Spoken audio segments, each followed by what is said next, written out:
webcam is on, just switch it off. Just click on the screen. Yes, thank you very much. Okay, so and don't switch on any speakers or something like that. Don't switch on your mic. Okay, just keep it on mute. Okay, so try to log in as soon as possible. Like you should always, if people are still joining in, that makes the entire session a little delayed for another 10 minutes. Okay, right. So I'm handing over to Venkatesh. Over to you. Thank you, sir. Thank you. Okay, so I'll start presenting my screen in a while. Before that, like as I told, like this matte painting is a very important topic and it is used in very different fields for different purposes. Okay, so the major two purpose of matte painting is, one is concept art, that you want to tell a story or any like for example, you got to make a poster or maybe like the whole scene that you want to explain with one single artwork, you can do matte painting. And majority of the cases, like we use matte painting in this industry for our foreground compositing or the background compositing in the VFX field. Okay, many people think like matte painting is used only for removing the chroma matte and use it in the compositing field. Of course, it is used for concept arts also. Okay, so if you, for example, if I have to say like book, comics, wherever you see, sometimes like everything is not like from the scratch, they don't draw. They take like bits and pieces from here and there, and then they can match the style and the color, and they can put their artworks or detailing towards or on top of it. So that way also the matte painting can be used. Okay, I'll start presenting the screen now. Just a second.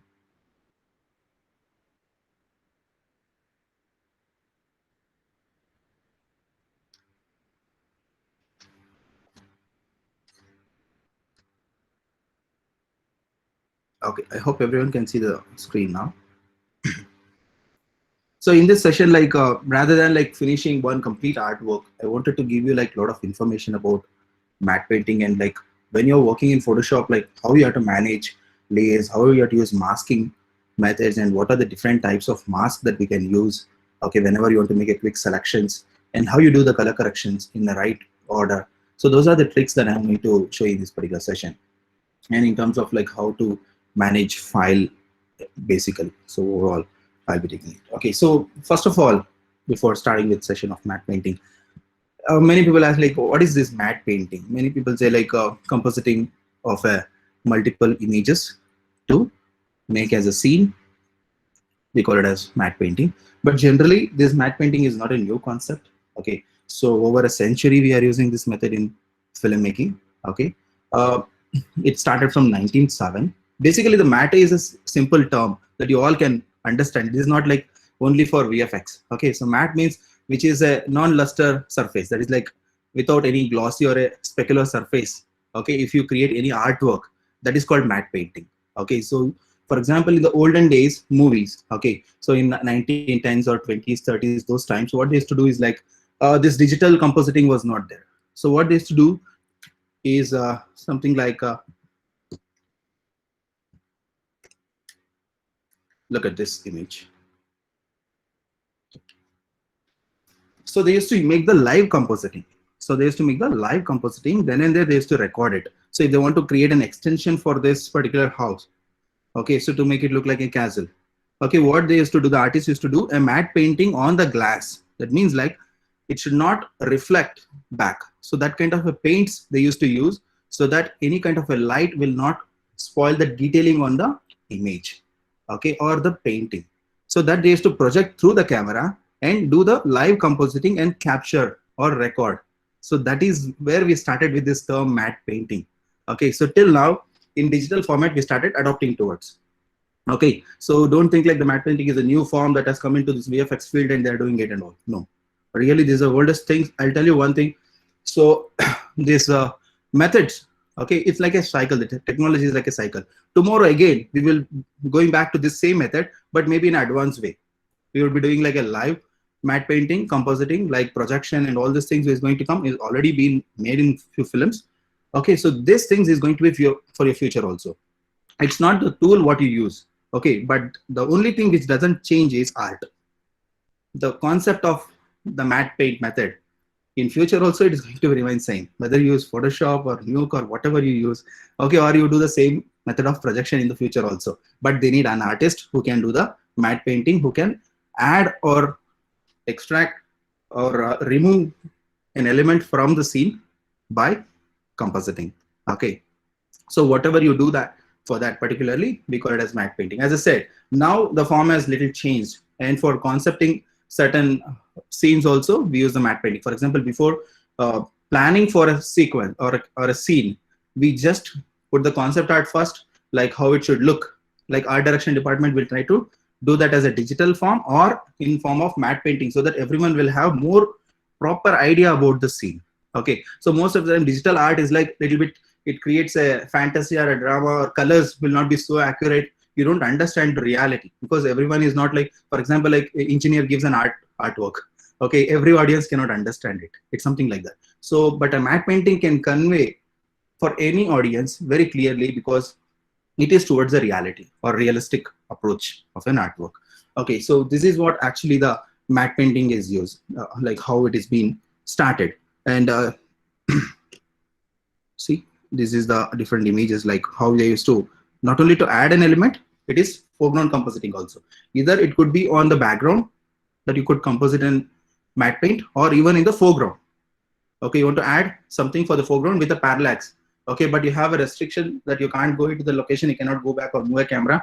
Those times also they used to use this kind of a glass plates, and they used to move to and fro to create the camera push, that is like a parallax moves. Okay, so these all were made manually those days. Now we are doing it in the digital format. Okay, so then the software, these methods that you know is very, very important. How it works, that you should understand, that is very, very important. Okay, so you might have seen this act of Charlie Chaplin. I don't know whether everyone would have seen this particular sequence.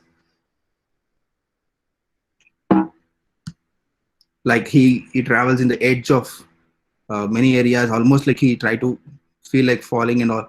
So this is also actually a foreground composited live projection. See, he'll be safe. They made it so safely. Okay, we think like those days, like there was not much safety and all these things. No, they use the technology. Okay, so they use this technology of this matte painting methods to be in a very safe. Okay, so nowadays also we do the same thing. Wherever we have to take a risk of a life, there we use the CG compositing.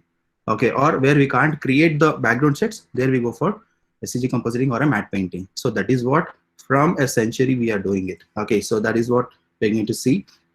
So this matte painting is not like today it will be there, tomorrow it won't be there. It will be there forever. Okay, so I'm going to show you in this particular session of few of the matte painting with layers. Like I'll show you how we begin with matte painting. That is very, very important, because if you have a library or a gallery of images, okay, so by that you can't make matte painting. Okay, so people like, sir, I have like folders, I have complete stock of every images and videos, everything, sir. So I'm done, I am ready. Automatically you show me software, I will do it. No, it is not that. By having a libraries or groups of sets of images, you can't make a matte painting. All you need is a concept. Okay, very importantly, an idea makes an artwork. Okay, not the resources what you have. Okay, so every single artwork, I'll show you few of my artwork, like the matte painting one, and I'll show the layers, how generally the layers also will be in that particular artwork.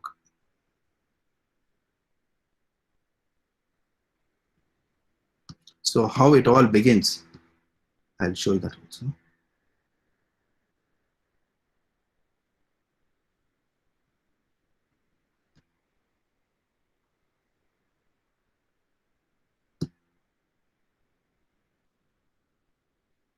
This is the end output of this is a concept art. This matte painting is not for compositing.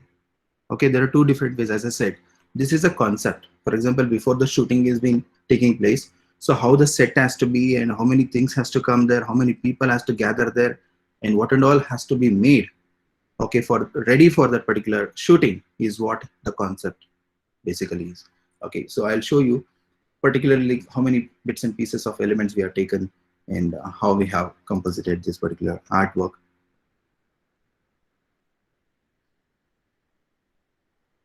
Then after that, I'll show you how you have to start with the file and how you have to use the masking methods and everything.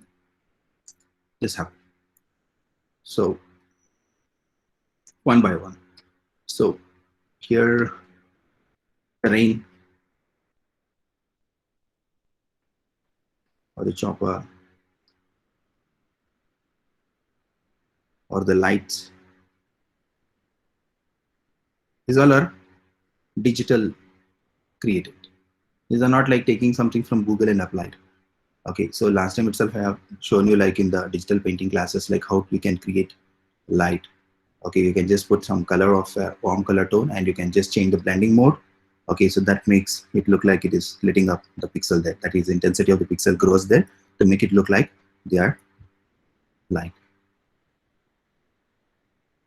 So color correction and how we organize every bits and shadows, I will show you. So every small elements. For example, if you are adding this person there and his reflection on the car also matters. Okay, and his reflection on the ground, everything matters.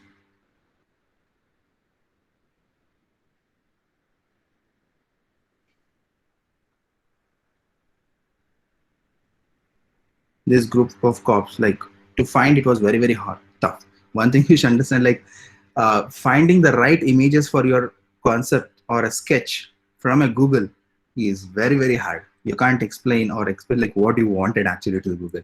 Okay, you get everything in Google, but you don't get what you want. Okay, so most of them, that's why you say like you have to go for shooting.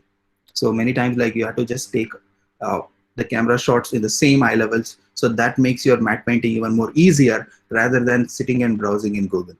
Okay, for example, like sometimes you need a car in eye level shot, you search in Google, you get everything in a high angle shots. Okay, very hard to get eye level shot of a car. Anyways, in your street so many cars will be standing, you can take your camera of mobile phone, you can take a click in eye level shot and you can bring that and crop and utilize it.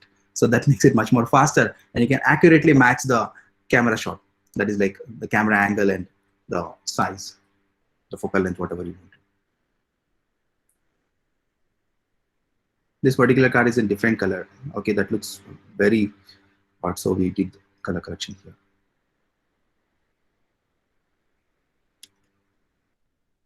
Even here, see, the bumper actually is not broken. It is something like how we made it, like I just cut the bumper and put it there. So whenever like we break certain things, the inside portion we should not forget. We should not keep it like a 2D. So if I cut it, then I should fill a black there or some details inside that. So that you have to be very conscious. Many times that happens. So you break a window or a wall from the building, you forget that what is there inside. Okay, so that portion has to be also detailed. Okay, it's not like a 2D paper that you cut the building in the edge. Okay, so that should not happen.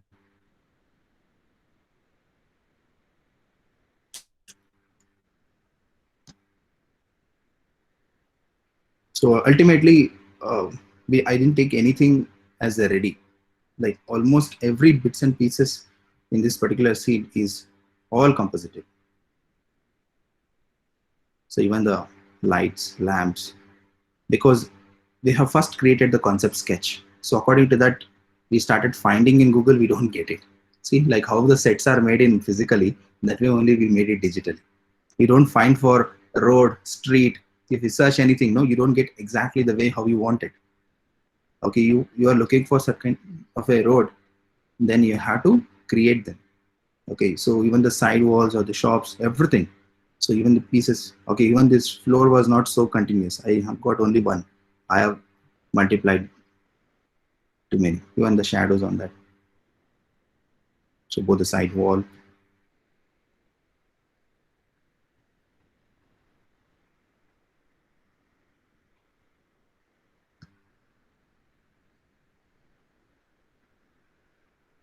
So this was the, actually even this was not the actual perspective of this road. See, this is what we say, the leading where you have to match according to your concept sketches. So somewhere our actual image is like center, 1 point perspective, like it was in exactly to the center like that. So I have distorted in such a way. Okay, because our scene was concepted like that. See this how before color correction and matching everything, we masked and placed everything. Okay, so here the whole idea that comes, that what are the props I require, what are the images that I have to take it from the Google, what and all I have to take photos from the source, like wherever I go. So for everything I get a proper idea from this concept sketch. It could be any rough one.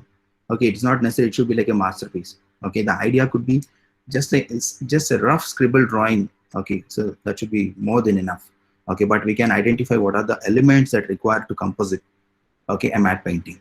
So that is most important. The layout can tell a very minimalistic detail, but as you add on every element in the right areas, that start becoming passive, and then your brain can work towards detailing it. Otherwise, you have so many images, you're bringing it in there, and you don't know where to place them or how to compose it, or like you don't even have an idea about like what is the camera shot or camera angle is. Okay, you bring some random images without having any sense of perspective. One is shot in high angle, one is shot in eye level. So all these different images you try to bring, you don't match the horizon. Somehow you try to compose it. No, that is not the matte painting has to be. Always we fall for, like we look for like horizon. Okay, where the eye level is. From there, which objects comes where. Okay, so what is the proportion compared to the next object? Okay, and from where the light source is falling on. So these are the main elements that you have to look into matte painting. Okay, it is not that you bring multiple images and somehow try to blend. So people do that. Many people like somehow if they try to blend two images, then it is matte painting. No. If it is looking like a single image, no, it is not. But technically also, it should match. Okay, so because the audience, you have every set of audience who is watching your film. Okay, so you should be very conscious about it. Here I'll show you one more file.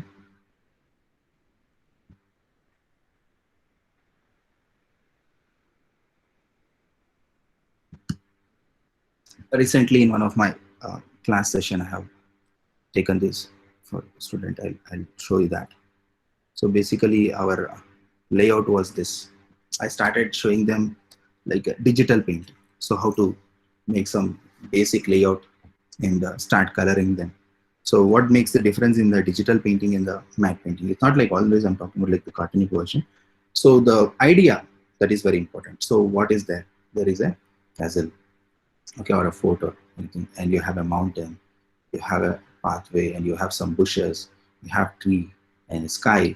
These are the elements that you wanted in matte painting, and according to their angles and eye levels, you will get to understand very clearly in this particular way. Otherwise, you'll bring some road, and first if you put the road, you can't match the other objects according to it. That is very, very hard. That you can't do. Okay, so then if you start painting it, that looks something like this. Okay, so this is a digital paint, like where we manually paint everything. But instead of that, to make it more interesting and realistic, what we do is we start gathering images, the relevant images. So what and all we need? We need sky, we need some clouds, we need some mountain. Okay, so we need some bushes. Okay, so we need some wooden slabs, and we need some grass. Okay, and a hill. Okay, so everything, the grass, hill, or whatever. So after gathering, like, and the big castle, 9th one, then the 10th one tree. Once we analyze the elements, I research or I try to find only these elements in the Google. I don't bother like where I have in my folder. I search for my libraries to find a relevant image. No. Okay, so we start to get to know like what I need for my matte painting. Only on that I put my research into, or try to look only for that particular resources. Then when I put those things together, it looks like that.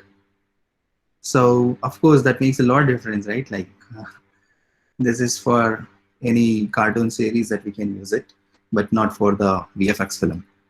So this can be used for the VFX film. This is how we comp first without any much of a light and shadow informations. We put everything flat, like neutrals. Sometimes we take off the shadow also. We make everything to be neutral. then in the sense like no much contrast of light and shadows.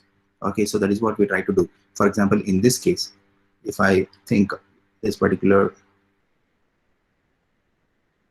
image don't need that shadow, I try to remove that shadow entirely. So that is how we try to make it. But in this case, I didn't try to remove it because I wanted the light from one side. Okay, so we are assuming the light source is somewhere here, but of course it is afternoon time, for example, like 11 or something. Like it's not completely on the top yet, so that like you get completely black. So after that, when I put the shadows and color correction, that becomes this.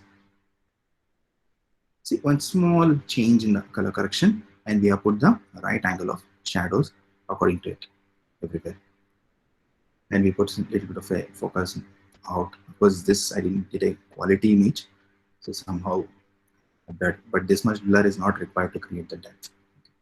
But look, so a small change in comp, the greens, which is not at all the same values. Fewer blues are more, and fewer yellows are more, and blacks are more. We try to put them together as one. Wherever you could see more blacks in this area initially while comping, those all are not there. We get a right fill amount of lights and shadows, and this looks like as if it is there on them. But in this case, what happens is like it looks it is cut and put on top. So this is how the step follows. Okay, now I'll show you a few more tricks like how you have to begin and how you have to plan your masking and all these things. So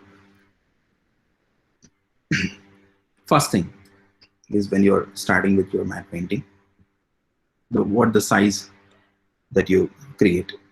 Okay, so most of the time that will be the master background, or like the master the layout is, and you need the wider frame, and you have to take the camera a little bit more closer to the subject. Probably it would be requiring for the production.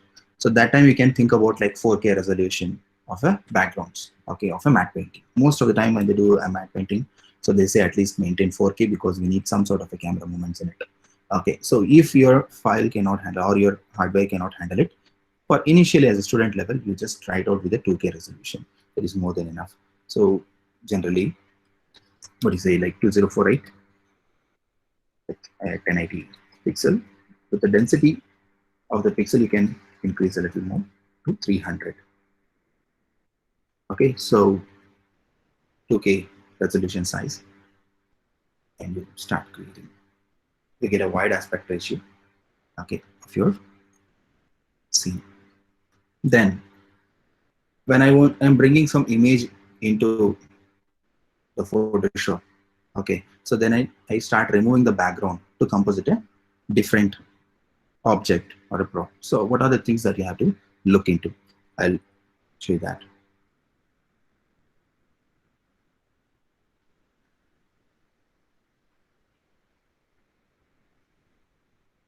So most of the time when we are creating a matte painting, we go for the PNG or a TIFF Targa images also, like where we don't have backgrounds. Don't take a image and don't start cropping the bushes and everything from that. So that way you don't get the quality production. We focus only on the main elements.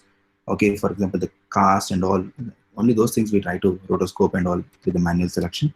Whenever you create a matte painting, if it is a main subject, for example, like a castle or the houses or street, wherever you wanted to take our car, whatever, only those things you can use your manual selection. For these complex things, don't spend too much time on selecting and removing the background. You use like white color background, use magic wand tools to remove that doesn't get proper connectivity, and you try to fix them, or you don't bother. Sometimes a portion of a bush is like floating in the air, so this kind of thing will happen. So I recommend like you get this kind of images, okay, so as a stock available readily. So gathering this kind of images are very, very important when you are making a matte painting. See, these all are coming with the alpha. Okay, don't take some nature image and don't try to cut the tree or a bush from that. So there the students struggle a lot. Then they come and say, sir, how to retain that, sir, all the details and everything, or how to take it off. Of course, you can do it. If that is your job, you can do it. Okay, so manual selection you can do, or you can use quick mask selections and you can go minutely, you can paint it over and take that as a selection. So you can do it. It's not I'm telling you can't take this level of accurate selection, because anyways, this is somebody has masked it, somebody has done it. Okay, so by nature, nobody can take a click like without background, right? So it can be, but if you don't want to waste your time too much, you'll get stock, like, but not every some objects, but you get many. But what to search, that matters a lot. Okay, you can search with the extension of PNG. Okay, so that, there you get a lot of this kind of transparent background images like bushes, trees, clouds. Okay, so with the extension of PNG, if you search, you would get it. So this helps us in making the artwork much more easier. And when it comes to background removal, this particular thing I have showed for my students so many times, just as a repeat, just to understand a few other things like tricks, I will take the same. So how to take off the background. Okay, so what are the things that you have to maintain to take off the background? The very first thing is, as I said, like it has to be a smart object. Okay, so if it is not a smart object, it is very, very tough. As I said, like the pixel quality would go down. So later on, when you scale down and scale up, see, for example, when you drag an image, you have the clip of a smart object. If you don't have that, if you convert into raster, so many people do that. That's why I'm telling you, if you convert that into raster object, then if you start masking all the background, okay, so by placing it in a smaller area, then you cannot expand it. Okay, for example, if I put this image in a very small scale, and if I try to expand it later, so this is what happens to your rasterized image. Whereas if it is a smart object, if you scale down your image to any smaller size, then when you try to expand back, you don't lose any details of it. So make sure that you don't rasterize when you're making any background removal, because you're losing the quality. That means, like, first itself, don't try to place. So many people in tutorial, they say place your respective image in the right areas, then start masking it out. Like, no, we don't say that in films. Like, we want to retain the maximum quality of the image. So we try to take all the images in the bigger canvas and we remove the backgrounds, and then later we try to composite in the right areas. So that is how we can maintain the quality of that particular. Whenever you are pushing your camera too close, also still it like a game. Okay, if you go to very closest to the subject, also you can see the detailing of it. It doesn't pixel it. Okay, so here the masking. See, one more thing what you have to understand is, like, rather than like duplicating the same copy and then again applying a mask over it or removing or patching over it, there is one more smart way that you can work in matte painting. Is like, within a single layer of this, okay, you can make a lot of composite for this particular image without this background, and you can clean up all these areas and everything within a single layer. So I'll show you how to do that. See, basically, if you drag and drop, it comes as a smart object. We don't want that one. So I convert myself that as a smart object. Okay, because the direct smart object which has been dragged from the desktop will link from the actual source. So there, when you try to edit it, it will not allow you to edit, because it cannot replace the original image from your source. So that is why you have to create a temporary smart object within your file, so that you can get within your smart object. Look what happens if you're creating a smart object. If I want to remove the background, rather than removing the background in this file, see, I can go double click. That creates a separate file for me. See, there is a next individual file that came as PSB here. I can use the mask. I can use my masking. Okay, as we say, like, we don't use eraser and we don't erase the pixel, we always mask it. The only reason is, for example, if by mistake you remove any pixels from the existing image, you can't get it back if you save and close the file. Okay, you don't know what the detail you have lost. So, but with the masking method, anytime you feel like some detail or any edge that is being removed, so that again you can make it visible. So that's why we always recommend masking rather than using lasso tool, pen tool, and cut it. So highly recommend. You can use pen tool for selection, but not for removing the pixel. Understand one thing. You use lasso tool. I'm not telling you don't use lasso tool or don't use pen tool.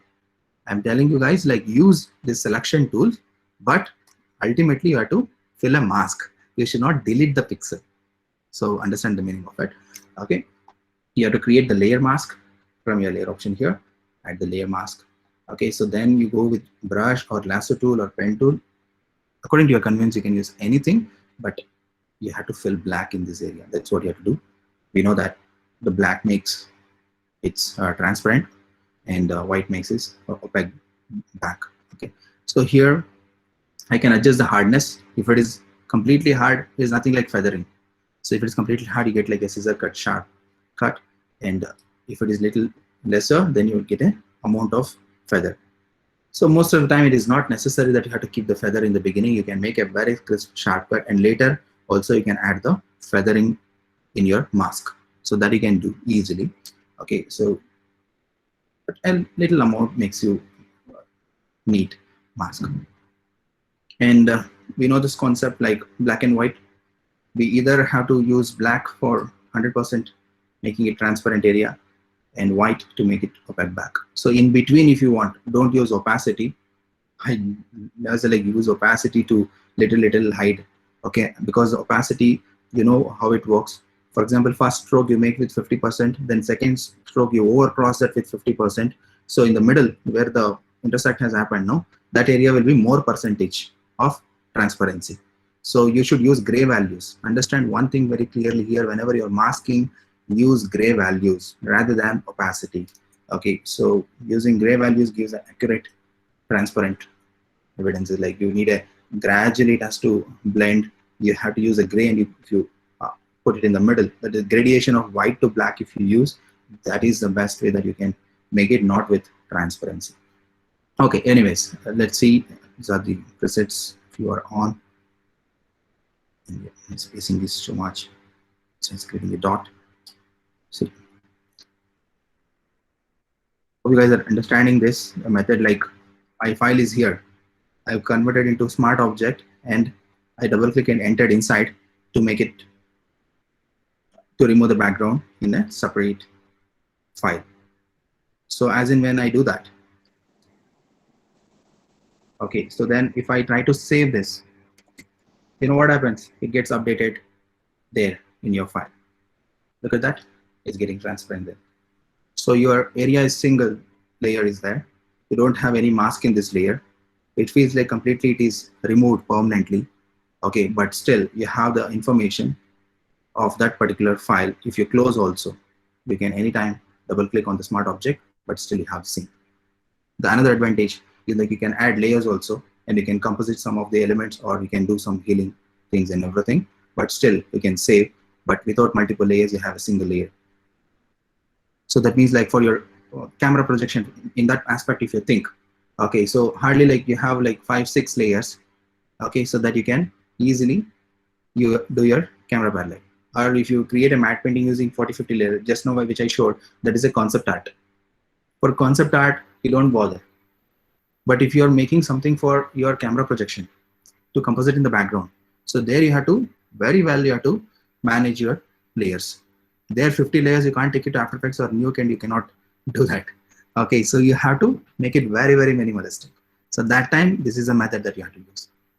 Okay, so you convert them into smart object and use very wisely the layers, like how minimalistic is better. Okay, if you want to add up detailing, if they are coming in the same area, then you can put it in the same smart object itself, inside that itself. So they have the same distance from the camera. Okay, so here I start doing the same thing. Oops. Don't forget to select the mask region. In here, quickly you could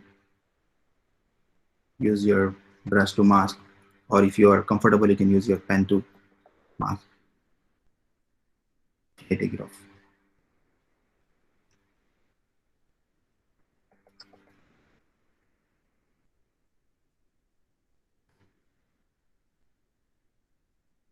use your shift key to make your geometrical selection similar to your lasso tool, polygon lasso.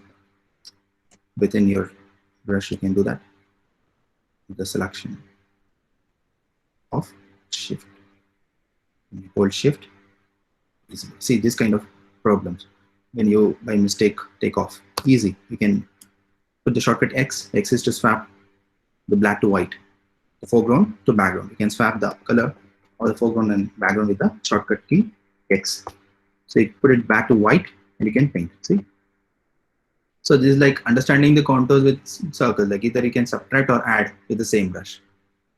Okay, so that consumes very less time. And with a proper feather, wherever we don't use lasso tool with a 2-pixel feather or 5-pixel feather. Why we don't do it? Because the object have different distances. Okay, the object have different distances. Everything will not have the same edge blur. Okay, so the edge blur will definitely differ, right? So based on where you are blurring the edges, you have to use your softness of the brush, whether you have to make it more or less or hard, that you can think of.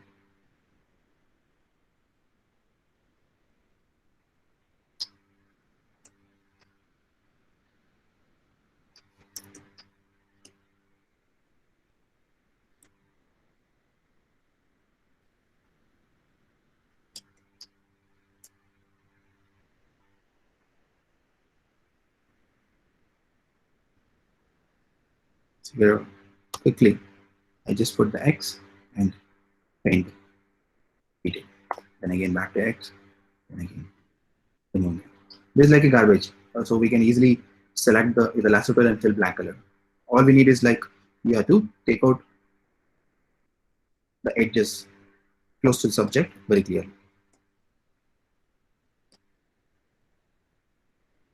And there will be sometimes like the edge of light and the color of photon or like the sky color reflected in the edges.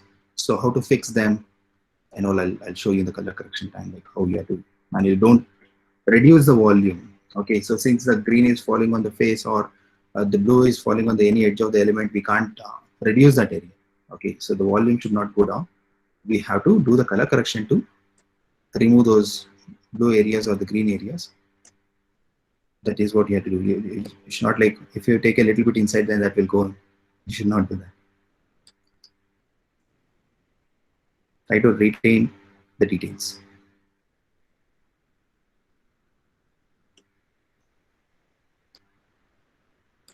So even the curves becomes easy, and your selection. And again, if you're not habituated with the selection of red, of course, like you would feel a little tough. You can use a pen tool in that aspect. Like the bezier tool is like very, very useful, and that is what generally I say, like you have to practice a lot. Okay, so most of the time the brush will be very advantage only when you have too much of an uneven form. Okay, but when you have very clean forms, then you can use the pen tool very easily.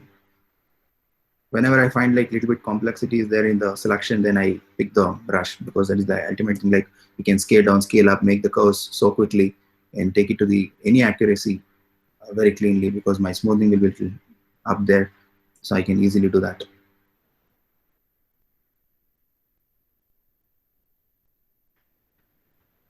Most of the time what happens is like pen tool will make the straight geometries, you don't get the proper details, this tiny small details that you don't able to maintain those nodes, so you'll try to make it smooth. So whereas in this method, like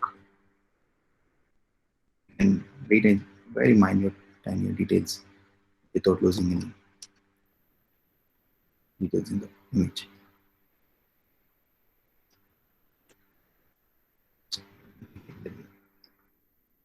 I don't bother much of details, I don't want to bore you people.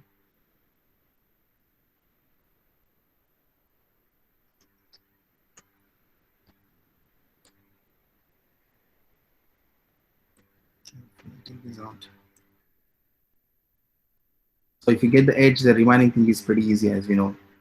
That doesn't much effort. I don't want this side of trees and all. I would either add another trees on top of it to patch this area, or I could take this much area and I can put it over there. That also I can.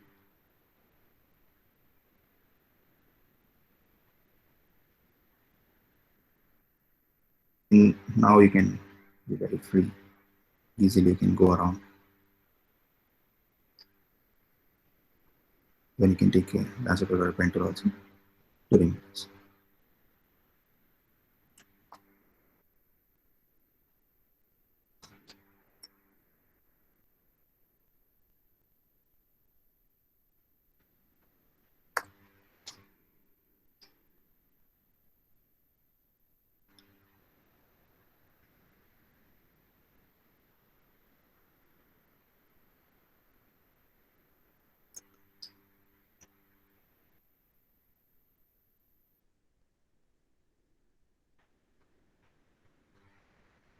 Okay.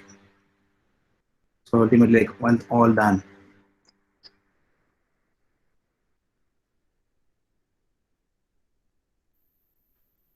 I can save.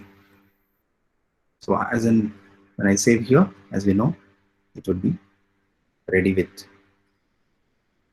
alpha in my file without any much copies or creating any layer mask in my actual file. This is, I can even close it. I don't even want that. Okay, so anytime if I want to add or change anything in it, just double click on the smart object to go back there. And another advantage, as I said, like you can add layers. You can save the file and you can go back. You can just close it. You just go inside, still you have those layers in there.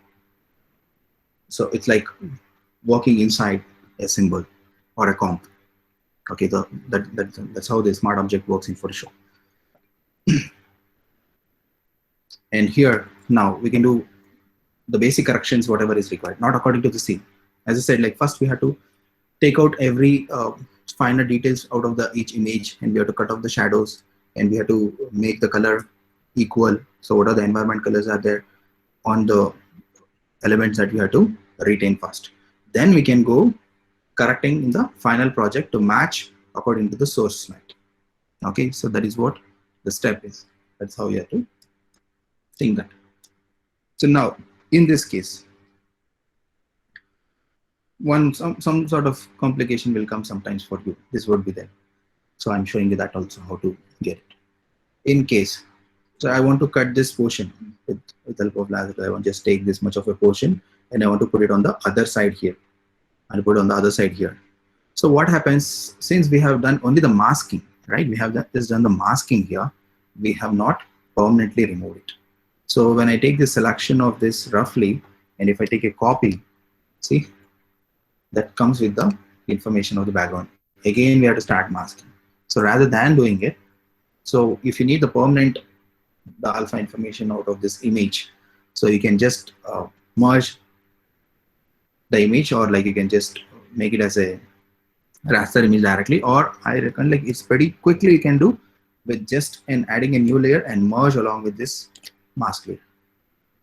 So if you merge with the empty layer, quickly it turns into a permanent alpha. You have the mask here. If you lose any details, easily you can regain from that. Here we have the image without the background permanently. So there, from here, I can easily make my selection and take a copy, and I can flip, and I can place, and I can create the distortion or the perspective, whatever I wanted. And I can match the tone and everything according to the perspective. The edges all together. You guys know like shortcuts to, there are few properties in your transform. That is main thing is like scaling and rotating. After that, the other properties are like you can distort from the corner using control. Control, if you hold, you can distort your image from the corner. It is not necessary that right click you have to do and distort or create perspective and all. So control to distort, and same thing here you can go with a control to skew. This is skewing. So it's like parallelly moving to opposite corner nodes. we call it as skewing, or you can distort. Distort is like one corner node you are moving of an image. So distorting you can do. Okay, and perspective, it is like two corners leading towards a point. You can create a perspective also. So all with control T, and you can do control key. Control you can hold and you can do with these corners or in the center of the sides. Okay, so rather than like right click, distort, right click, skew. So these options you can directly do with control. So here I try to put it the way. Then you can create the mask. You can take brush. You can keep it very soft because I want to blend this edge along with them. This is my corner. This is my corner. So let me fix it there.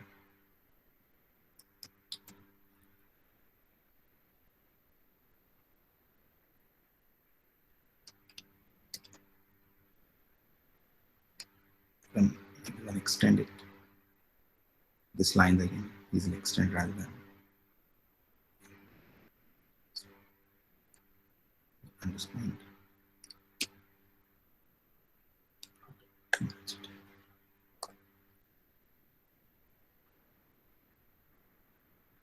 So you can easily soft blend, and we can overlap few of the bushes on top of it to match this area.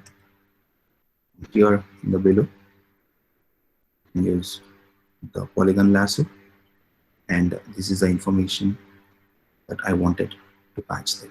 You can just copy that and you can just move it. Don't make like cloning, stamping, that is not required. You can just match that very quickly by repeating the same copy. That makes it super fast. And you can do a little bit of retouch work and paint, or you can do it fast. More or less, just fix that area. So then I can save this file USB. It's fixed here as a single area. Okay, so along with this masking and smart object, there are other things that I wanted. So as I said, like whatever comes in the same distance, I could use the same smart object. Whatever I try to put it in the behind, then I don't use this file. I use this as my main file. To put the sky or the horizon and all, I use this file. This is like whatever comes in the same distance, only those things I'll be using inside the smart object. Okay, let's see, there are many other ways like I could extract certain information. These bushes, as I said, like you can either take PNG images of bushes and you can overlap it. Okay, so sometimes like we wanted the exact same information because same detail, maybe like the camera didn't capture the much information out of it. Okay, so it is too dull or too far. Okay, so the shot is okay, or night time, so probably wouldn't have got a lot of detail in it. But when you use a high quality image, that looks like it is composited over it. So rather than like adding and creating a Gaussian blur to match the same amount of blur and adding noise and all, so sometimes we feel like let us take the same information from the image and we put it everywhere. So I'm telling you, these are the types that we have to do. Sometimes you have very high quality images, you're making every of your artwork with like bigger sizes. So that part also I'll tell you. So when you're searching your images, okay, so when you're browsing your images, you have to put it on the large size image, and then you have to download your images. That is very, very important when you're creating a matte painting. Because see, look at this image, it is like a very poor quality. Just to give an example, I have taken this also. Because the resources, you don't find it the way, however you want it all the time. But if the production demands that, either they will give or they'll buy or they will shoot and they'll give you the resources accordingly. And if it's not necessarily like every time 6K, 8K DSLR image qualities is not like that. Purpose. If it's a night shot, okay, some far elements that you want to just composite in the background, that is okay. We can manage with this. Okay, it's all about production, what they require. Okay, so based on that, you have to work on the post. Here, I'll show you if I wanted to take the same bush and I want to repeat all the way. in other areas. How do I do that? You think you'll take a lasso tool or you'll take a pen tool and you will be trying to cut that area. So that becomes very, very hard to take such a random selection. To make a random selection, so it's very, very useful here is your quick mask. I hope like many of you know about it. In the tools below to your color box here, you have quick mask. The shortcut is Q. When you put this quick mask on, the quick mask is used for different purpose. Okay, so certainly you wanted to not affect the particular area, then you can use this quick mask. Okay, I'll show you like how you can utilize this quick mask in extracting certain details or information from an image. This is a quick mask, that is a layer mask. Okay, another thing we have clip mask that I'll show you when we are doing color correction. So when you take a brush, I need a bushy selection. So I go with some different set of brush. So this is the advantage of brush here again at the time of matte painting. So you can do a lot of random selection the way however you want. You can take a smoky brush or a dotted brush, okay, so or a cloudy brush. So way you want, you can take your slide. See. So this paints with red color. That means it is trying to mask out that area. That means it makes it unaffected in general, but we use it for selection. I'm going to use this for selection. The advantage of this quick mask is you can, if you make by mistakenly any wrong, then you can use your white color again back in there and you can erase, and you can use your, sorry, this is already.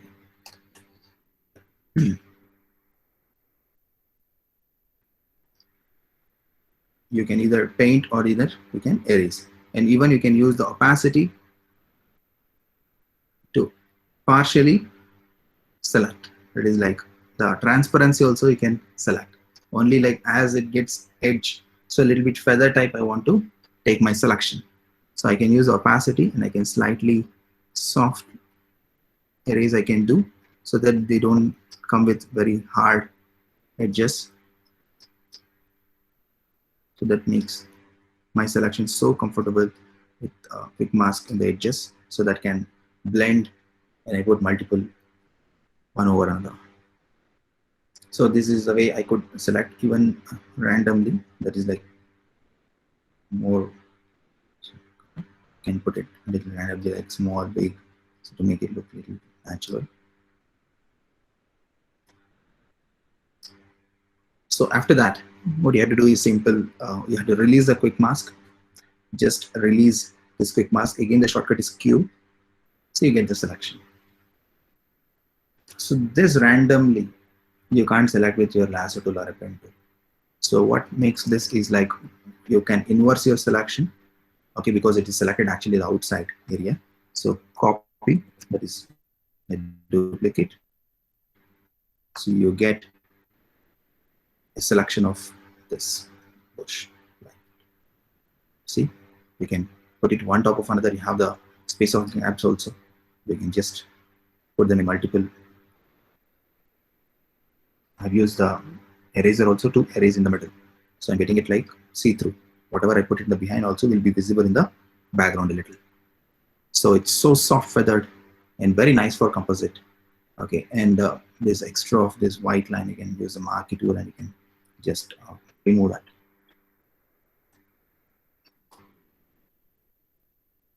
Even you can erase softly also in the outer edge, the way how you want it. Okay, and I can go with multiple copies of the same to take more the opaque form of it rather than transparent. Ultimately, what we are getting here, you can understand, is the edges are so soft. So when I put them in all these areas, copies, see, I don't get to see this hard erasing. Only thing I have to do is a little bit of soft all of these areas, because I use the hard brush to take out the how nicely we can blend and how randomly we have got the selection. When you put any object in the background, you can get on understanding like how and back in there. I'll take multiple copies. So to avoid repetition, you can clone certain areas. See, for example, in this image, this portion of green is repeated. So that is what makes it look like it is repeated. So very, very conscious. Like sometimes even in your compositing crowd also this happens. When you have like one person with a red color t-shirt or any warm color. So in a crowd, like every one person, like in a random areas, you can find with the same costume. And then that is where we identify, okay, it's the same thing is multiplied up there. So that you have to be very conscious. Either you do color correction or you clone that particular person, rotoscope him. So, and then you multiply. And there is what you can avoid those errors, like, or the content, that you can take it out from there. Okay, so make use of it. Like, just remember this point, like any contrast points in your repetition should be avoided. Okay, either you clone them or you remove them or whatever, heal them, color correct them. I just clone them so that it should not look this is repeated. See, okay, so first one itself, if you do that, then your copies won't have problem. You can scale up, scale down, put behind and forward.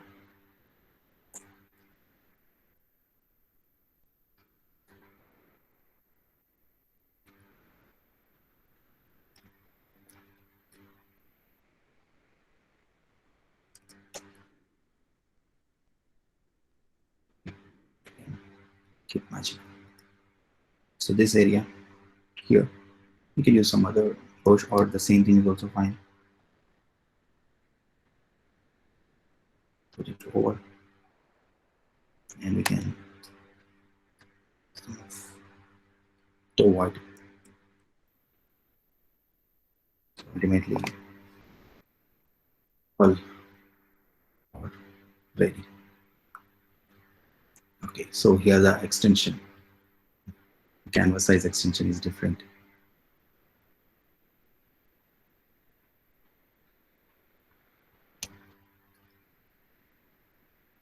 So go to image, canvas size. No. To fix it. So no need to add it. Everything we are to fix in here to get a particular. So now, as I said, we get the first element of our mat with a single layer. So I don't know how many would have followed this before. Okay, but this is how we have to work with. So this is a small thing that it's distracting our eye, like it looks repetitive. Then go to the particular layer and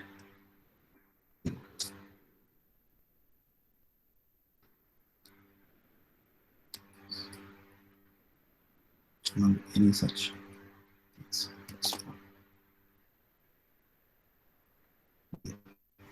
Now that doesn't give a quick idea that it has been repetitive. Okay, so from then, like, you can put some different images to composite directly into your file. So by this, that file work is done. Okay, so now you can go on with your background or the foreground, whatever you wanted to add up. Okay, and the elements is already ready. Like, it is not the intention to make this particular artwork. The intention is mainly to tell you like how to make your file management or like layer management, and how you have to create a matte paint for your camera projection. That's very important. If it is a concept art, I really, okay, if you use it in the multiple copies and everything. But if it is for a film scene, as I said, like just now, matte painting, main concept of a matte painting or a purpose of a matte painting is to composite for the VFX. Okay, so mainly it's for the visual effect, that is where you want to add or remove a portion of an element or hide a portion, where we use it. Okay, the other purpose, people like now, they started adopting the same technique to make the visual art also in that particular form. Okay.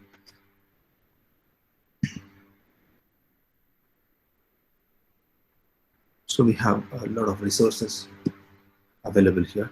As I said, mainly whenever you're doing any matte painting, you should have the concept only, then you have to do. This particular session, I'm showing you like how you have to handle. Okay, how you have to handle and what are the processes that you have to maintain, how to do color correction, how to mask. Okay, so don't think like without concept art we are doing this matte painting. Okay, so this is just to have an idea about like how to go with matte painting. But concept is very, very important. Okay, so before, as I said, like without the concept of knowing we need the output like this, we can't take a reference like that. Already we have visualization to make like this, only then we take the references like that. Okay.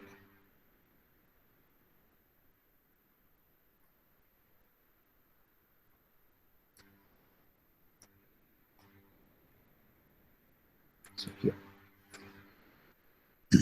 if you need a image of a sky,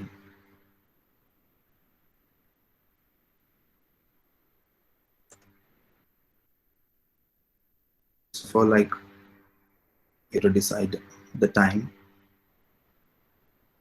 whether you need a night, day, whatever, and the horizon. That is your short angle. Okay. Whether where is your level, where it gets a straight lines, it is all going downwards according to the perspective leading. So you can't put the horizon like this, like where you have an image with the center horizon with all the landscape lines there, that you cannot place in. Okay, so you should think about where the horizon is, where the leading are going towards. Okay, so think about it. That's very, very important. Whether it's a low level shot or a high level shot. Okay, so based on that, you have to place hold your background. So on that, like if you need any the greenery or the water or anything, whatever you think.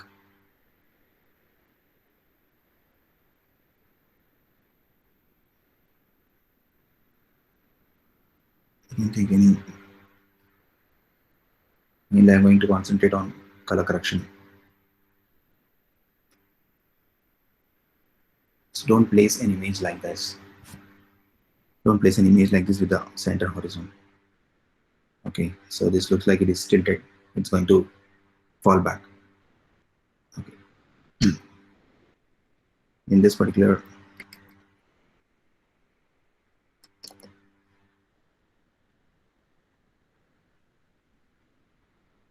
image,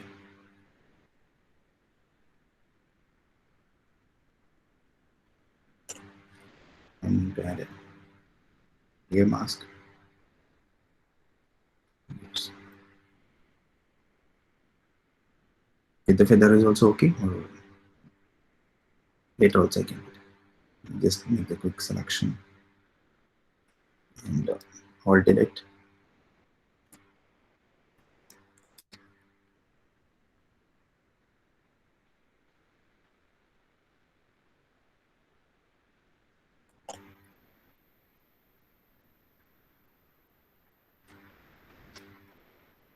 Okay, so we can see different colors in this particular comp. Okay, so there are the dark greens are there, cyan is there, and this is like little greenish all everywhere, or yellow green tone. This is like more towards blues and purples and a little bit of magenta, which is coming in this particular image. So it's like completely contrasted. Different colors are coming up. So how we are going to balance them? How we are going to balance them? And how we are going to remove all these the edges of this particular image is what we are going to see. One thing very importantly I want to tell you in this.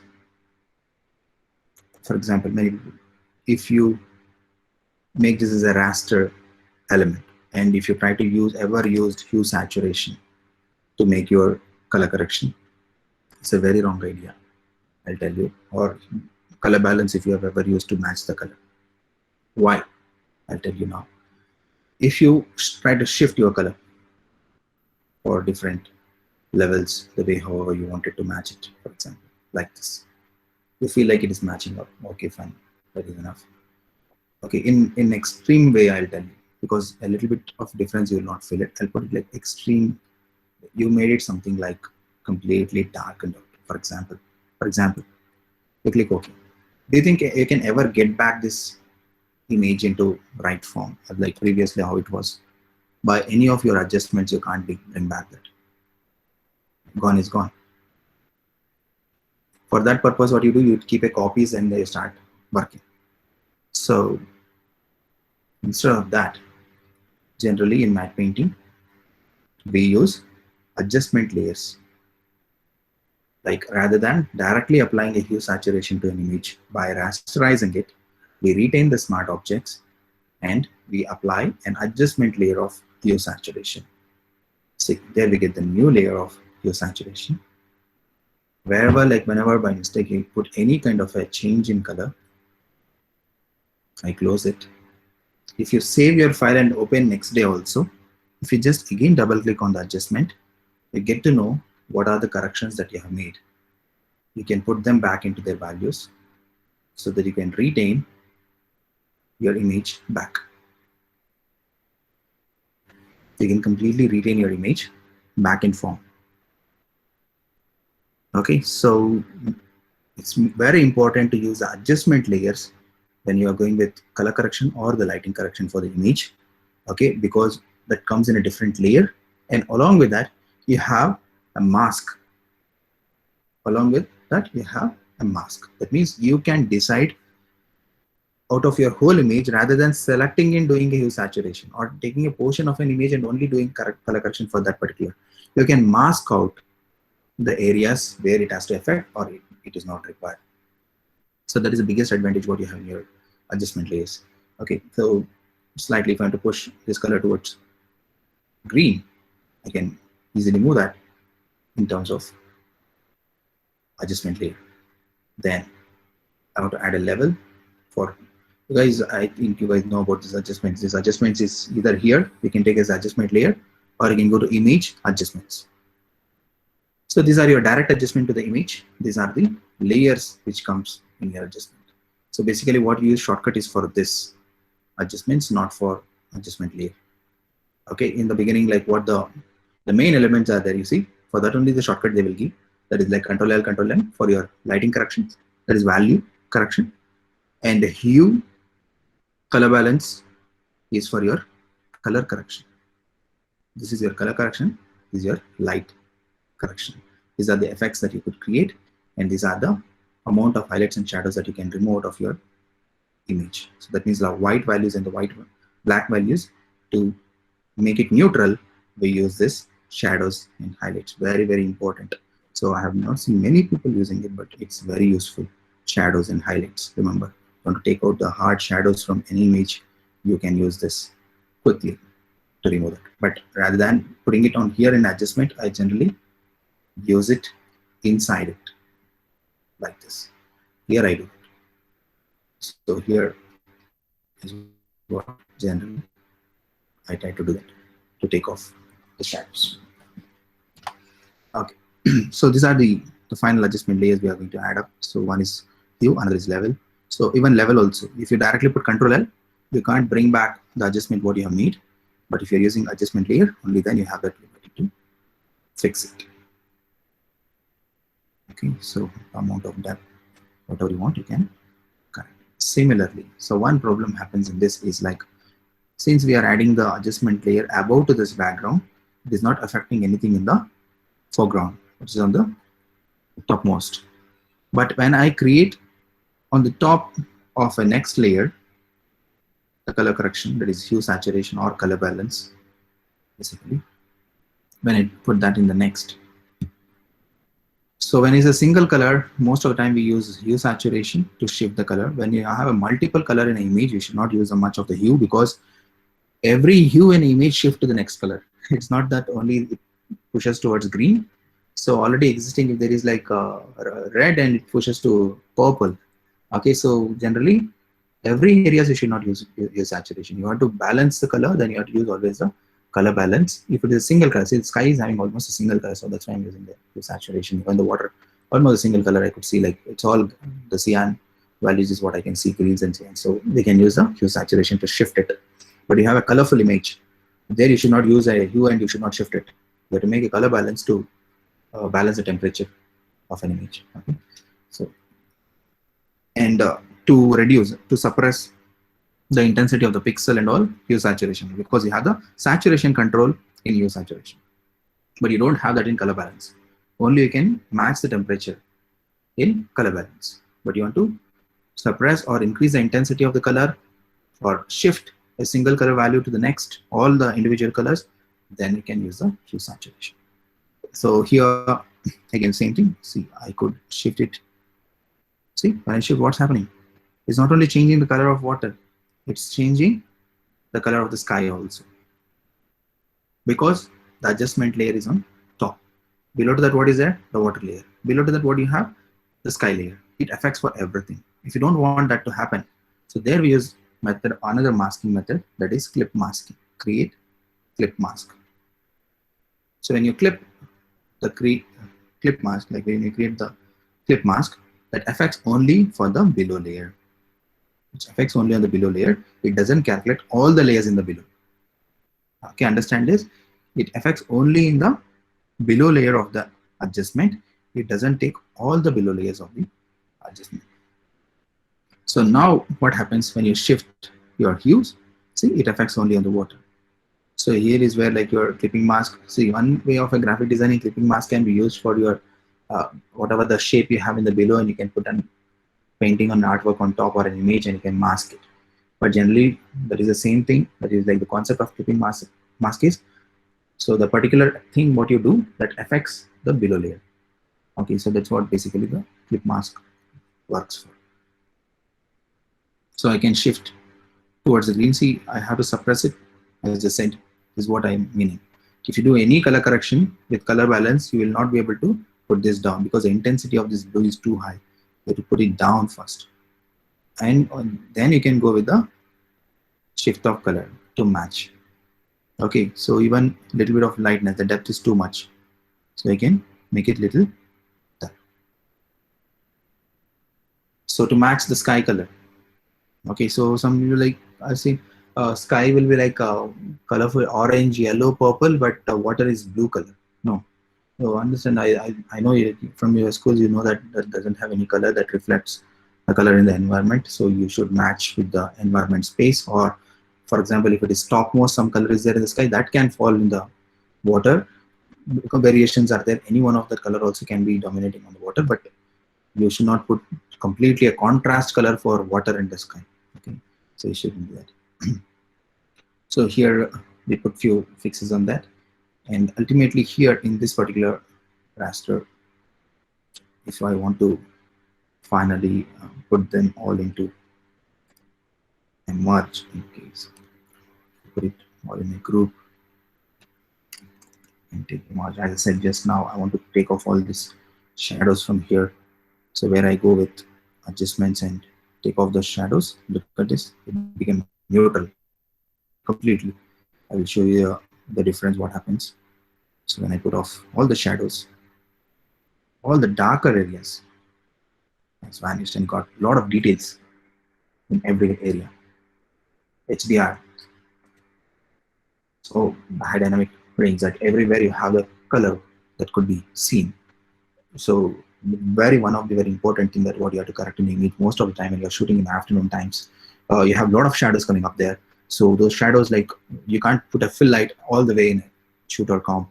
So this is a very important feature that you have to cut off the shadows to make it very smooth by your adjustment, shadow and highlights. You are very habituated with these things, but this one, shadow highlights. That is mainly used for HDR toning, but helpful in your matte painting a lot, because I can shift the lighting the way however I need it now, because almost everything looks like flat. Almost, more or less, looks flat to me. So this slight difference what I have, I can take a copy on this and I can make it this more darker, and if I erase the other side, I start feeling like the light is coming from this side. For example, now in this image, it looks like the light is here and the shadow is there, right? But almost soft fill. It is not having so much darkness, but still, I can make the light to shift on the other side entirely. Okay, so the light to shift on the other side entirely. So the edges of the blue, that is another thing that you have to correct here, the blues. I'll show you how to correct that. So we have this image here. We didn't go for the color correction yet in this particular layer. I'll take an adjustment layer here.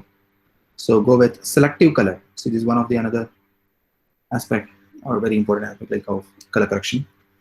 So you can select the particular color and you can shift that. For example, you need blue or cyan or yellow out of the image. You can select them and you can shift only that.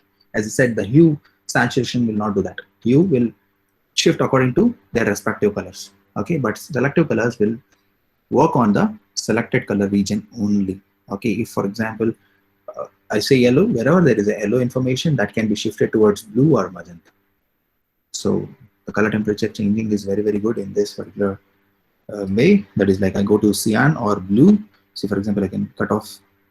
So again, don't forget, you have to clip it. Otherwise it will affect for everything. See here. So you can put it, the edges is too hard. I put it in blue also. Put down the cyan. See, all the blues are shifting to some other color. I can adjust with blacks. Yeah. So more or less we suppressed the blue because with the edge there were two different colors. One was cyan and another was blue. Both were combined in this area. So first I've done selection for the cyan and I made the required changes, and then I went to blue and I corrected accordingly. So again, if I want anything related to magenta, I can go to magenta and again I can shift towards magenta. If I feel like any edges are even having magenta tones also, that also I can fix it. But I don't see any magenta there, only between your cyan and blue. More or less, you could see there is like a lot of the edge difference that happened. Wait, I'll show you. I'll show you another way also, like how to fix it even better. That also I'll show you. Look at this edge. Now, how much amount of blue are there in this edge corner? I'll scale it up. This edge, you see, amount of blue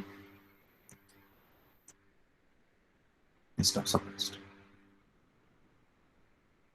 So the remaining areas is not affected much, only the blue areas. If you look into these areas, it will not make any changes. So wherever there is blue, it has acted more in that area. So hardly in few of these areas you have the issue with your masking because we never checked with the black. If you put a black in the background and if you check, you would have understood like how much you have to come inside. It's not that you have to go again masking, remove it.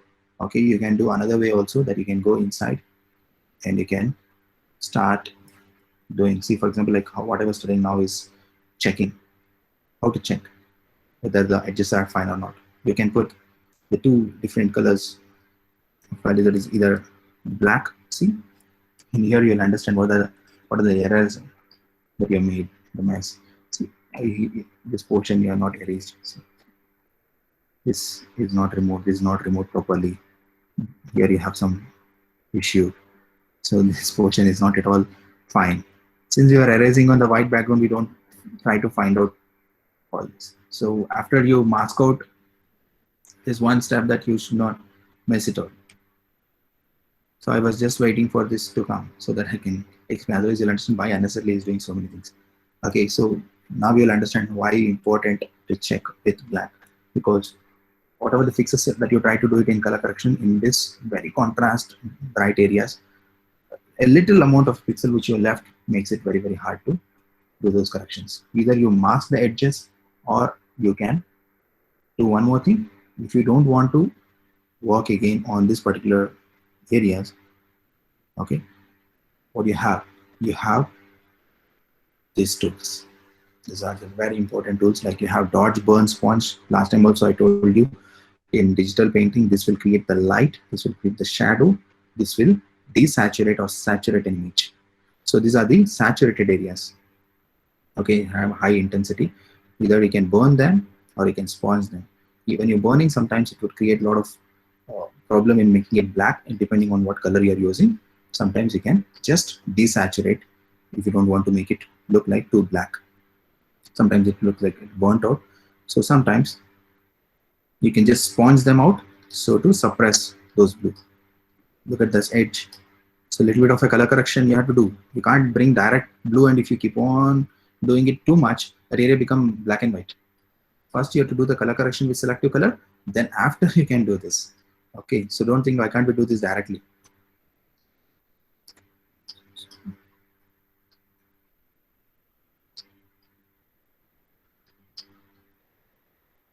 So bit of, little bit, don't go to more accuracy because already we have corrected there. So a little amount, if you shift here also, that should be fine. You can burn. See, some areas sponge will make it completely more desaturated. So we have to burn that area edge to make it. So we have to somehow manage to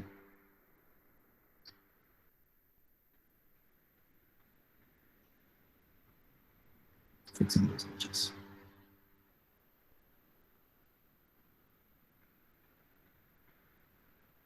Okay.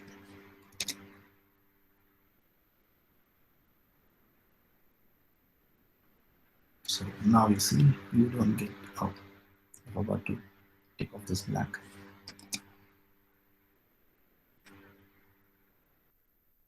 You can see a lot of changes. Of course, this image quality is a little blurred out and sky is a little sharp in there. It looks like the focus is not in the subject, it is in the background. But we can put this also a little bit of focus because we need better quality image for this. Okay, so this is how you can fix the edges by color correction. And this is how you have to bring the neutrals. For example, now if I wanted to create a light, see, according to here in the background also, like here the light source is fine, but in case you think like, no, I don't want the light coming from here, I want the light to be fall from here. So how do I flip the image? No, it's not necessary that you have to flip the image to do that, because sometimes you have to, this is symmetrical one, if you flip it also it doesn't make much difference, but sometimes if you have asymmetrical designs, like you can't flip it like that. Okay, so that doesn't look good. So you have to retain the same thing. You have to work on the lighting corrections. So these all are to like what are the color edges and all, you matched it right now. Now what you have to do, I add a level. Just see what I do. This is the value right now, the sample is, you keep that in mind. You have to push it little more than that, little more than that. Okay, so little compared to this tone, this would be little more. So then you go to the mask here, go to the mask here, take brush, just see how dusting this is. Take the brush tool.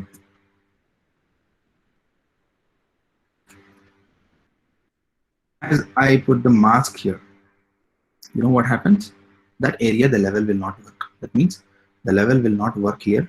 It works only on this area. So that means as wherever the darks I find is what I have to mask out. Simple idea. Wherever I find darks, I have to put a mask. So again, I go to make it little more darker comparatively. Okay, so I want to retain. I can put one more copy of another one more, and I can increase the lightness, and I can put the mask on the opposite side also to make it even more better. So wherever the dark areas comes, those are the things that you have to put it in off.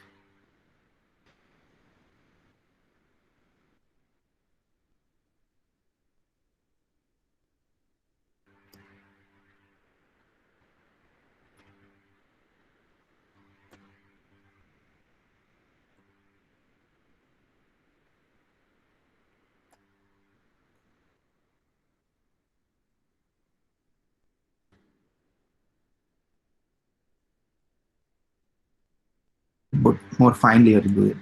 And just promote this much. Only few areas. This much dark was there. The aberration, the chromatic aberrations are there. Those things we can.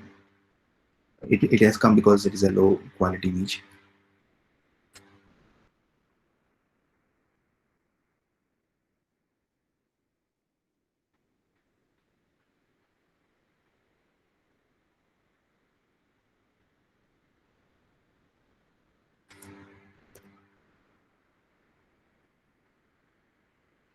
If you just swap it, so from the neutral, you can put the light on the one side and make the dark on the other side.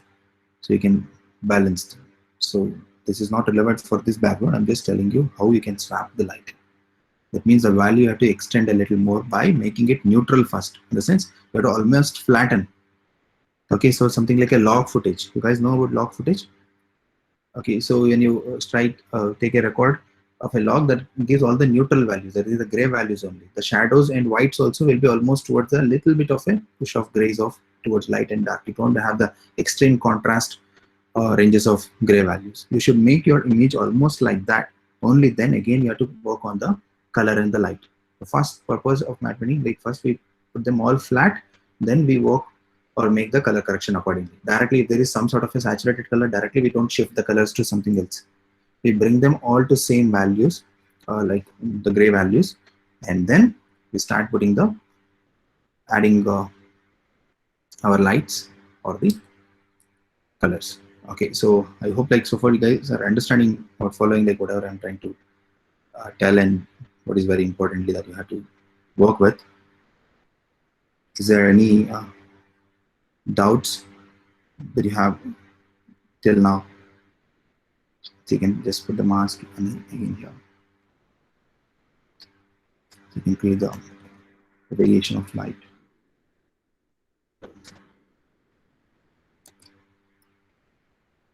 So your masking concepts and how your smart object works. You know, I need to save a file, very important. First you have to save a file.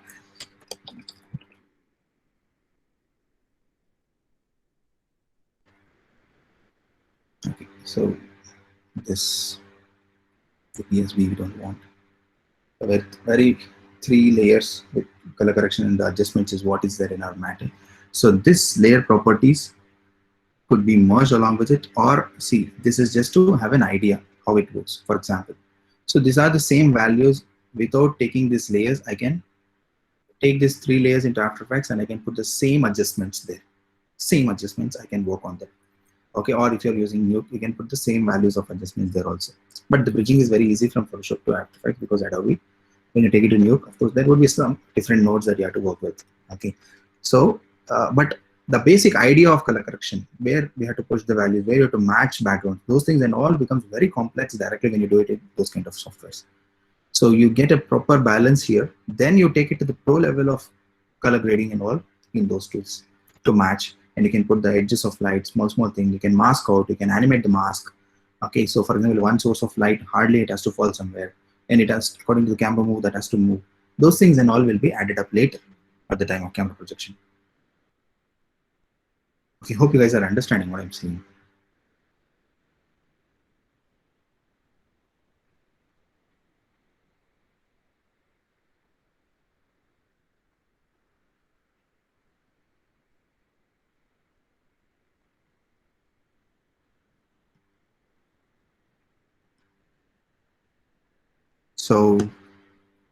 So far, like, is it clear for everyone? So how to go with masking methods and how to do color correction, how you have to manage your layers in matte painting, and how this term matte painting has come and where you use it. Yeah.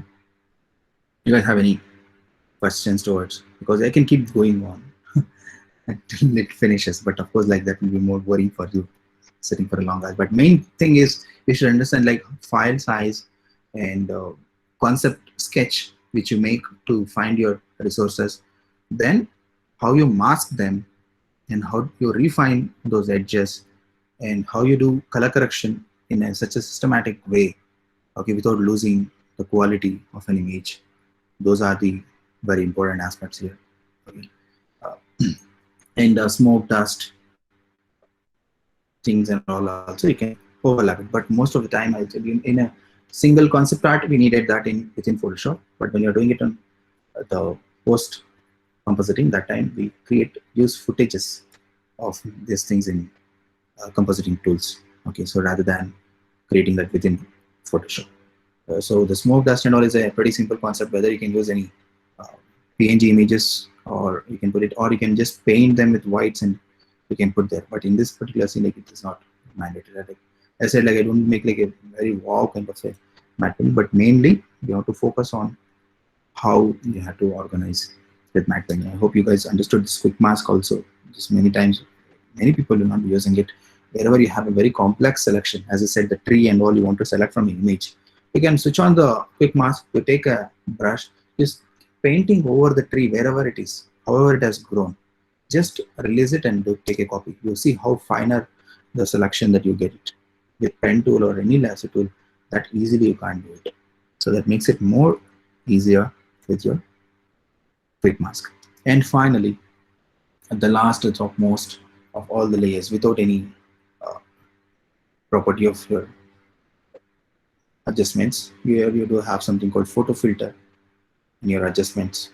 Okay, so like levels and curves are one important thing. Other side, hues and color balance is another thing that you work on the adjustments mainly, and selective color. And the last thing that comes is photo filter. This that brings a theme of color for your artwork. That balances all your grays, pushes towards a single temperature. That is your photo filter. Okay, so whether you select this is the action film with the warm colors, or any commercial movies, or any love subject, or a normal film with the cool colors, or based on the time and the situation. Like if it is science fiction, meaning the futuristic one, more we use cyan, blue, cool color concepts. When you go with history, okay, majority we use warm color concepts to make it look fresh, new. For example, like the LED lights, or the halogen lights. So the old school and old school, the new school concept, like same thing, the light property. Whether you have a more white and or a blue values, that shows the technology or like the latest thing, and you have the old yellow lights, halogen, that gives a feel of the history. Okay, so you can go with the cooler like this. This is too much for this particular art, but generally it works based on your pixel, how the dynamic range is working, and you can again work on the density of it. But mainly one thing to understand, that brings all the gray values evenly. That makes it look like the whole picture is in one count. That is what this photo filter will be very useful. Some historical things like sepia, like the warmer only, warm but neutral warm. So sepia, that's like brownish orange color. Okay, or you generally like in between emerald, deep emerald, like the blue or green blend. When you have a lot of nature, trees and everything, but you have sky, both you have to put them in a very equal balance. Because if you put blue, all green start looking more bluish, or if you put green, the sky start looking more green. So emerald, that you try to put it in middle of them to give the equal balance. So this is the last one what you would be able to make.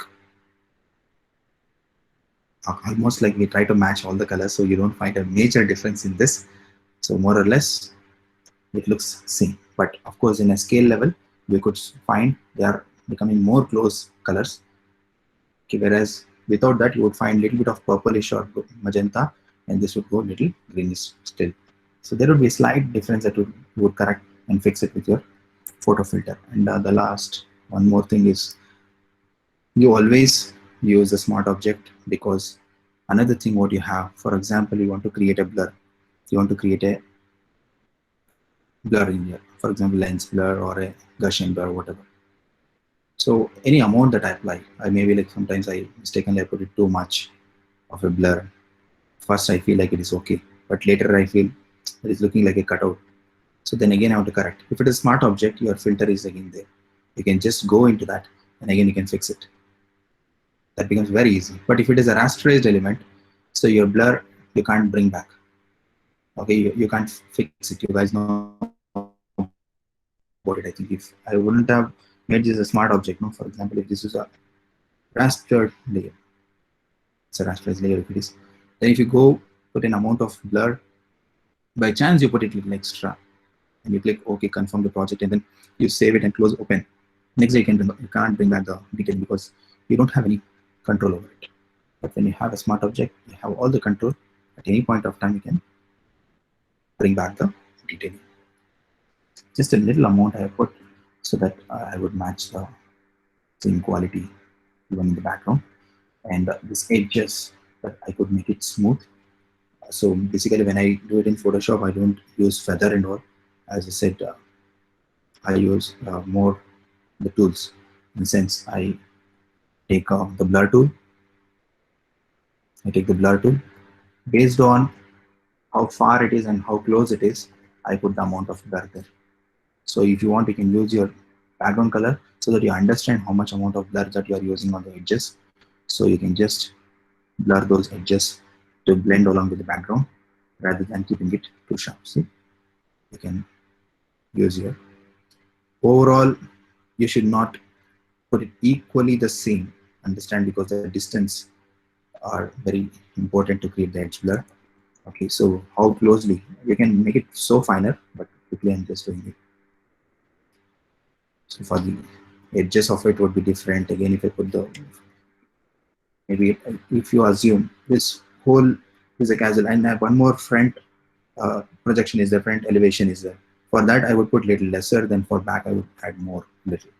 So control on manual is too much. Manual control is too good all the time. We can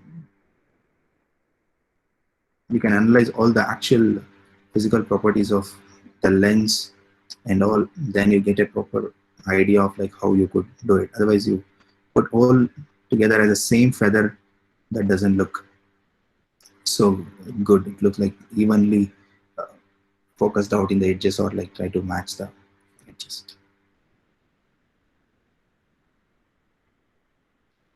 Even on the surfaces, sometimes we put like to differentiate the focal distance. You need to create a depth in the scene. So those things easily can do it in post compositing. I'm just showing you only this edge we can do it. Otherwise, like we take the alpha. Anyways, this comes with the alpha. We use there the alpha edge feather. So we can push in and we can add feather, and we can mask out with a feather to control, better control you can get. So that is like, because as the camera moves, you can extend, decrease, all this animations also you can do it. But I'm just showing in case if you're doing a single image of composite with a concept art, and rather than you using like your feather edge or like a refine edge properties, you can directly use certain tools to make the blend between your element and the background pretty easily than using the feather and matching. And altogether, most of the time, this is another property that we use at last. That is like we denoise all the image layers. This also we use it in the post production only, but I'm giving an idea. So sometimes you have different noise patterns in your image. So you have like zero noise, you have a lot of noise. Okay, so noise are like the color dots what you get in the middle of an image. You guys know about noise. So those gains or noise, what you say, you have to put them evenly. Only then it looks like a single image. So that's very, very another important aspect. What generally we do is like we go to every image inside and we denoise it, like remove noise, reduce noise and all. Then overall we put one layer and we add the noise manually. Before we reduce the noise for every image, then later we add a single amount of noise like this. It could be monochrome or it could be color. See, this kind of color noise we can add with a very less amount. So to make it visible for you all, I keep it a little high, but you decide like this, but I have scaled it up a lot. So almost it is 1200% of a scale. Okay. So generally we are in this much scale. We don't find it a lot. On a big screen, this definitely this will be visible. That's why you have to be like in a point level, 2.5%, 2%, like that you have to use, because just imagine like big screen. And this is the scale that you would find the noise. Okay, so here you have to change this to multiply. Already we know that the multiply makes the alpha in digital painting session. I have told you.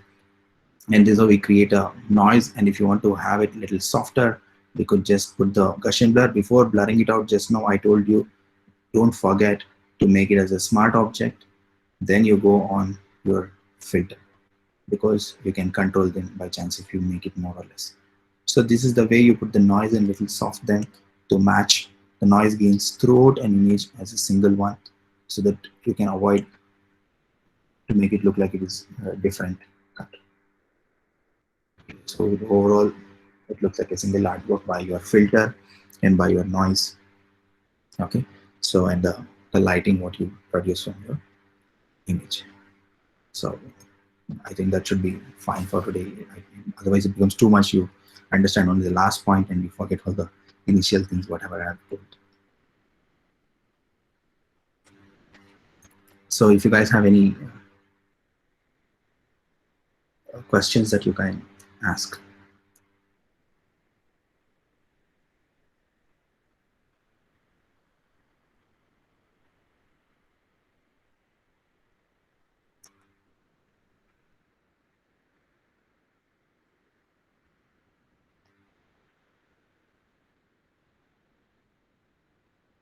Okay.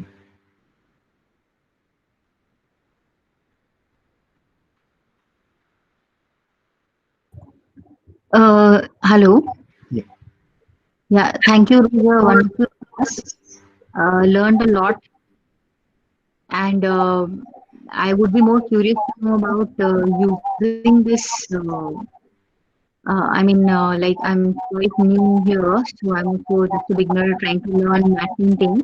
Okay. If you could elaborate a little on how does it get used in the scenario outside, like say a person like me who doesn't understand how a VFX team works. So I have always been a graphic artist in with logos and all 2D work. So like I'm trying to now expand my knowledge that I've done this course. So if Mhm. you could just help me understand that how do you translate into the real world really? Like how do I see myself if I try and master this art? So how does it translate into the real world? Thanks. Okay, so it was a little disturbing. Like I'll just repeat. Like you just wanted to ask, like how do you master like in this particular uh, matte painting? How you expand your skills in towards matte painting? What is the initial thing that what you have to uh, upgrade? Is what your question was? My question was like, how does it really help in the industry? Like you were saying, VFX and things like that. So, like my role as a graphic designer, after I make this, like how can I help? Like how will this work help? Okay, You know, got it. yeah, When you're talking about the post production in any company of your working, like what would be your role, or like how this is going to help? yeah. What kind of scenario and yeah, where will it help and all that? Okay, okay. So in terms of like the placement or as a work, what you're asking, no, I can tell you like, see, this doesn't work like a freelancer. It is very, very hard to get this kind of a work as a matte painting artist and also. See, basically you should be in the production. Okay, for example, a production in the sense, there are many types of production. Okay, there are a few people like who work only on the editing portion of it. There are a few production who work on editing as well as match move. So wherever this match move concept comes along with your live action shoot, there your 3D CGI works gets more. Okay, wherever you have the rotoscope and the background replacement works like matte removal and the Mhm. compositing works. So there we have a special team for creating matte paintings. Okay, Okay. Oh, so there those people will work on matte painting according to the script. So that you should understand very importantly. It is not that your thoughts is been implemented in the movie. It is someone's thought you are working for. Okay, so for example, the director has already scripted very neatly. yeah. This is what the scene looks like. Okay, so these are Mhm. the elements that I need this in this particular scene. Okay, so they make some of the master backgrounds like roughly layouts and everything by an visual artist. So an artist will be giving the layout in the pre-production itself. This is how it should look. Okay, Mhm. so based on those ideas, they gather certain few things. In matte painting, it is not only like Google images or like photographs they use. Some of the Mhm. CGI renders also can be implemented because they can't create it. For example, Bahubali, if you take no, the background like Yeah. mountain hill and all you can download, but Mahishmati you can't Mhm. download. That you don't get in Google. So there the Mhm. CGI comes in. Okay, so the CGI department and the matte painting artist, they all work together to create that scene what the director is telling or Oh, what the script is looking for. So as your role, you will be mm. for example, you're learning a VFX doesn't mean like you work in any production as a VFX artist. Like I told here to my students also, you'll be working in any one role. Basically, you'll be either a rotoscope artist, or you'll be a matte painting artist, or you'll be a match move, or you'll be tracking, or you'll be in roto paint or rotoscope. Either anyone sometimes, or sometimes both you'll be working with. So if you are going in the field of matte painting, okay, only then, like in certain companies like that, they need a matte painter. But basically, one thing I like to tell you here, to get a job into this visual industry, like as being a art director or a visual artist on every production or in the matte painting, so they look for very much experience. For a fresher, that is the biggest problem. So the biggest problem for the fresher is like they can't pitch in this kind of roles directly, because technically, even though their artwork looks very, very good, there are like a lot of technical things that they are not good at, because they are artists, but they don't know about camera. Yeah. Okay, so that are the small things like some people will lag in. They don't know how the real world photon system works, or like lighting works, or shadow system works, or the focal length of the lens works. So with all these aspects, you have to be an artist. Just think about it. So there they look for an experienced guy. So what we say is like initially you have to enter into the production. Okay, so you work as any artist, like you work as a rotoscope artist or a roto paint artist. So you get to understand how others are working. Later that helps you in pitching into that particular role. That is how you can, if you build a confidence in your company, they can take you as a matte painting artist. Directly, there is no positions open. You can't see in the placement, matte painting artist required. You can't find anywhere. You can't find anywhere. That is the biggest thing. So many people will think like matte painting, there is no such team only. It is not like that. There are people, but very limited. But they are paid very, very high. See, there are people like Photoshop who are working on Photoshop. They are like paid only for 5,000 also. There are like 1-2 lakhs also. It is like that. Yeah, it's all like skill. Basically, it's all skill based. It comes by practice. So what the production demands. Wow, wonderful. Yeah, because as you were explaining, that's what I was also observing, that your knowledge of photography, your knowledge of camera angles, your knowledge of perspectives, and everything has to be put together, Exactly. because we are looking at this as a very different medium. So even I was, while you were explaining, this came to my mind also. Thank you so much. That was a wonderful session. I don't know how I will be able to implement, what will I be able to do in my Definitely it is possible. Just you need dedication and practice. That's it. Simple. You should not be motivated only on this session. You should be having that throughout. Yeah, yeah. Thank you. Thank you so much. Thank you.